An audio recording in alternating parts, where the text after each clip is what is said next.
close your eyes or keep them open, it doesn't matter. You've been running from this moment since the day you learned your own name.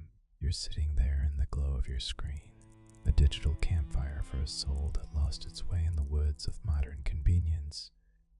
You click this because you're hungry, not for information, but for the silence you're too terrified to face. You think you're listening to me, but look closer, listen deeper. I am not out there. I am the hum in your mind. I am the itch behind your eyes. I'm the voice you spent a lifetime trying to drown out with music, with work, with the endless, meaningless chatter of your own mind. Tonight we aren't going to find yourself. We are going to lose the person you've been pretending to be. Do you feel that? The sudden weight in your chest. That is the beginning of the truth. But what is this truth? You think it's a destination. You think that if you dig deep enough, you'll find a solid core, a real you that's been hiding. Let me shatter that hope right now. There is no core. You are a biological reaction to a world you didn't create. Yourself is a rolling snowball of trauma, copied habits, and a desperate need to belong. Imagine a room filled with mirrors. You walk in and you see 1,000 versions of yourself. Which one is real? The one that smiles, the one that's angry? No, the only thing that's real is the space between the mirrors, the empty air. That is what you are, a vast, terrifying nothingness that spent 20, 30, 40 years convinced it was a person. You spend your life decorating a prison cell you'll never leave. You call it ambition. You chase the horizon thinking there is a throne waiting for you at the end of the race. But let me tell you a secret. The horizon is an illusion of the eye, not a physical place. You've been running for so long that you've forgotten why you started. You want success because you're afraid of being forgotten. You want love because you can't stand being alone with a stranger in your head. You're building a monument to a person who doesn't exist, using time you don't actually have. Every achievement is just another brick in the wall that keeps you from seeing the void, and you're so proud of the masonry. You are not the protagonist of a story. You are the blank page that the world is writing its nonsense on. Let's talk about the great lie. The lie that starts with the word I, you say, I think. You say it with such confidence, such unearned pride. But consider the biology of your existence. You don't tell your heart when to beat. You don't tell your stomach how to dissolve the meal you just consumed.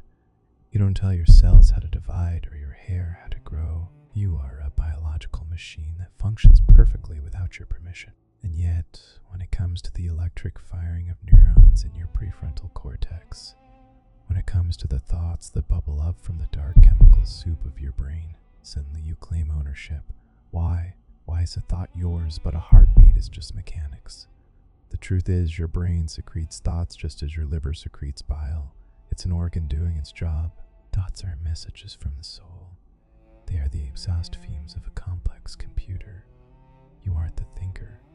You are the one who is forced to hear the thinking. Think about the face you prepare to meet the faces that you meet. You are a performer in an empty theater, playing every role except your own. Even when you are alone, you are performing. You judge your thoughts as if an audience were watching.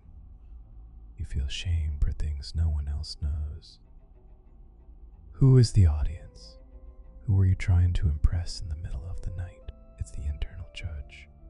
The phantom of other people's expectations that you swallowed whole. You are a ghost inhabiting a costume, terrified that if you stop acting, the world will realize there was never anyone under the mask. You are a shadow looking for a light source that isn't there. You are the ground where the weeds grow, and you have the audacity to think you're the gardener. You aren't even the owner of your own house. You're just the tenant, and the landlord is an ancient, chaotic animal that lives in your brainstem. It wants to eat, it wants to survive, it wants to hide, and it doesn't care about your philosophy or your morals. Have you ever felt that sudden surge of rage, that cold shiver of fear that has no name? That is the animal moving in the dark, and then a millisecond later your mind wakes up and invents a reason for it.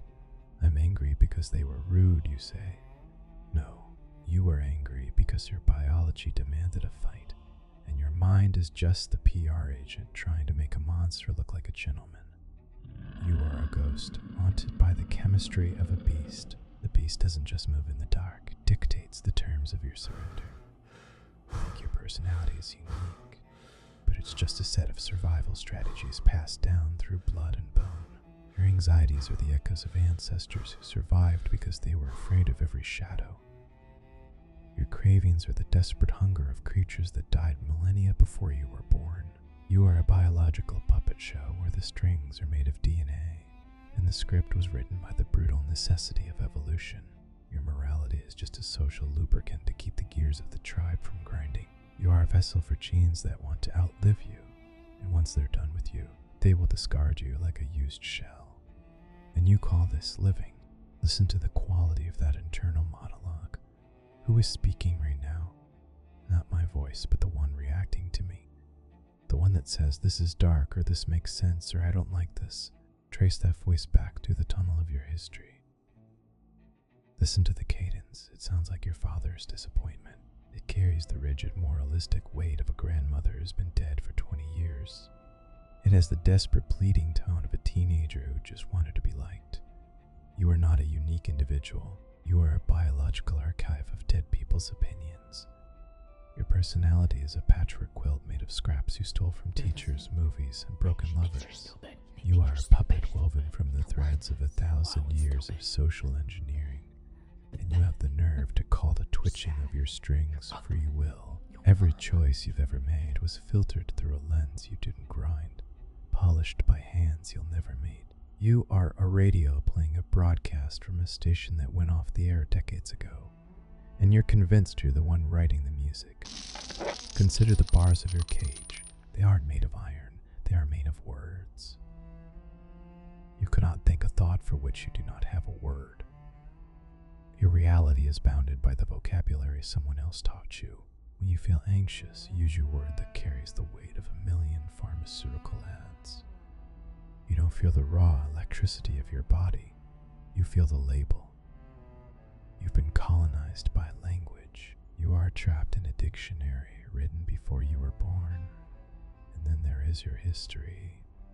You think your past is a library of facts. But memory is just a creative writing exercise. Every time you remember something, you rewrite it. You edit the parts that make you look weak. You highlight the parts that make you the hero. Your past is a fiction you tell yourself to stay sane. You are a museum of false memories, a collection of dead voices. If your history is a lie, what makes you think your future is any more real?